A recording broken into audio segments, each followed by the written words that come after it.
আসসালামু আলাইকুম। আজকে আপনাদের সাথে আলোচনা করব একটি খুবই ইম্পর্টেন্ট জিনিস। একটি কলাম যখন আমরা বেইসের উপরে দাঁড় করাই, তখন এটা কিন্তু আমাদের খুব ভালো একটা শক্ত সাপোর্ট দিয়ে দাঁড় করানো প্রয়োজন।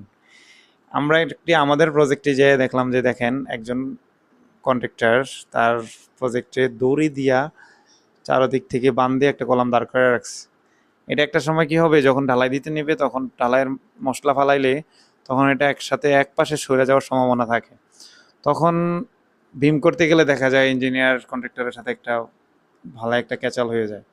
তো আপনারা চেষ্টা করবেন সবসময়, আমরা এই যে দেখেন আমরা যাইয়া ওকে ওর ইয়াগুলো চেঞ্জ করাইছি, ওর স্টিলের মাধ্যমে রড কেটে, যখন বিমের টপ কেটে টপের রডের মাধ্যমে কলামগুলারে নতুন করে বাইন্ডিং করাইছি, যেন কলামগুলা স্টেবল থাকে, নড়াচড়া না করতে পারে।